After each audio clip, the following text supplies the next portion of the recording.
চরণে পেতে চাই তাহলে আগে গুরুর চরণ আশ্রয় করতে হবে। যদি গুরুর চরণ আশ্রয় না করি বাবা তাহলে গোবিন্দ চরণ পাওয়া যায় না। আগে গুরুর চরণ আশ্রয় করতে হয়, তারপর গোবিন্দর চরণ আশ্রয় পাওয়া যায়। মনে আছে মা, যুদ্ধের পূর্বের দিনের কথা মনে আছে? জয়রাধে। আমি যে কথাগুলো বলছি আপনারা বুঝতে পারছেন? যদি বুঝে থাকেন তাহলে কথা বলবেন না, নীরবে সেই কথাগুলি শ্রবণ করুন। জয় রাধে, তাই করে হরি বল। যুদ্ধের পূর্বের দিনের কথা মা, আমরা সবাই জানি গুরুজনদের চরণ আশ্রয় না করলে কৃষ্ণ চরণ লাভ করা যায় না। যুদ্ধের পূর্বের দিন দাদা যুধিষ্ঠির কৃষ্ণকে বলছে, কৃষ্ণ কাল তো প্রভাত হলে যুদ্ধ শুরু হবে, যুদ্ধে চলে যাব, কিন্তু কৃষ্ণ রে আমি আমার বড় মার কাছে গিয়ে একটি প্রণাম করতে চাই। যুধিষ্ঠিরের বড় মা কে গো মা? যুধিষ্ঠিরের বড় মাকে জুড়ে বলবেন জয় রাধে। কে গো মায়েরা? আমার বাবা হচ্ছে গান্ধারী। যুধিষ্ঠিরের বড় মা হচ্ছে গান্ধারী। বলছে কৃষ্ণ রে তুই শুধু একটি বার আজ্ঞা কর, কালে প্রভাত হলে যুদ্ধ শুরু হবে,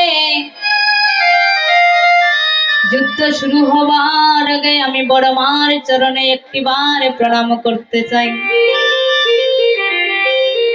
কৃষ্ণ বলছে না দাদা না, তা হয় না দাদা। বলে কেন কৃষ্ণ, তা হয় না কেন? তারা তো আমার গুরুজন। কৃষ্ণ তুমি যতই না বলো আমি তো জানি আগে যদি গুরুজনদের চরণ আশ্রয় না করি তাহলে তোমার কৃপা আমি সহজে পাব না।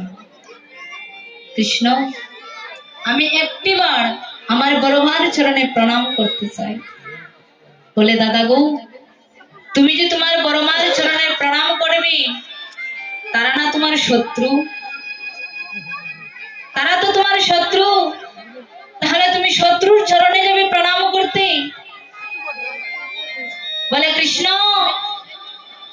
তারা তো এখনো আমার শত্রু হয়নি, যখন যুদ্ধ শুরু হবে তখন শত্রু হবে। এখনো তুই শুধু আজ্ঞা কর, আমি একটিবার কোনকালের জন্য আমার বড় মায়ের চরণে প্রণাম করতে চাই। কৃষ্ণ যখন আজ্ঞা দিয়েছে যুধিষ্ঠির দৌড়ে গিয়েছে বড় মার কাছে, ডাক দিয়েছে বড় মা, বড় মা, বড় মা গো। আর এদিকে গান্ধারী মা কি করছে? শতপুত্রের জননী মা ঠাকুর গড়ের সামনে গিয়ে কাঁদছে আর বলছে কৃষ্ণ রে শতপুত্র দিলে, কিন্তু একটি সন্তানে যদি কৃষ্ণ ভক্ত করে দিতে পারলে না, এই শতপুত্রের মাঝে আমার একটি সন্তানে তুমি কৃষ্ণ ভক্ত করে দিতে। কেঁদে কেঁদে নয়ন জল বসাচ্ছে। আর এমন সময় ডাক দিয়েছে যুধিষ্ঠির বড় মা। যেই না বড় মা ডাক দিয়েছে, কণ্ঠটা শুনেই বাহিরে এসেছে, এসে বলছে ও তুই এসেছিস, দেখতে এসেছিস আমি সুখে আছি না দুঃখে আছি? দেখেন মা, মা কোনোদিনই সন্তানের মঙ্গল চায় না, মঙ্গল চায়, অমঙ্গল চায় না। যদিও জেঠিমা হয়ে থাকে কিন্তু অন্তরে তার স্নেহ আছে, ভালোবাসা আছে, সেটা যুধিষ্ঠিরকে দেখাচ্ছে না। বাহিরে এসে বলছি তুই কেন এসেছিস, দেখতে এসেছি আমি সুখে আছি না দুঃখে আছি? বলে না বড় মা না, আমি তাই জন্য আসি নাকি বড় মা? বড় মা গো, কাল তো প্রভাত হলে যুদ্ধ শুরু হয়ে যাবে। ওগো বড় মা, তোমার কাছে আমি আশীর্বাদ নিতে এসেছি, তুমি শুধু একটু আশীর্বাদ করো গো বড় মা। কাল তো প্রভাত হলে যুদ্ধ শুরু হবে, তুমি আমাদেরকে আশীর্বাদ করো যেন তোমার শতপুত্র জয়ী হয়ে যায় আর আমরা পঞ্চ পাণ্ডব যেন নিধন হয়ে যায়নি। তাই হরি বল, হরি বল। বলে না যুধিষ্ঠির, তা হয় না। বলে না বড় মা, তুমি এটুকু আশীর্বাদ করো, আমি আর কিছু চাই না। প্রভাত হলে যুদ্ধ হবে, আমি তোমার কাছে এসেছিলাম শুধু আশীর্বাদ নেওয়ার জন্য, তুমি শুধু আমায় আশীর্বাদ করো।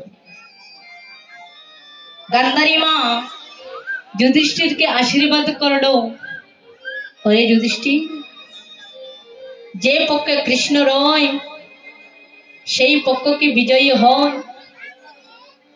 আমি তোকে আশীর্বাদ করলাম, তোরা পঞ্চ পাণ্ডব যেন জয়ী হয়ে ফিরতে পারিস। তাই গুরু হরি বল।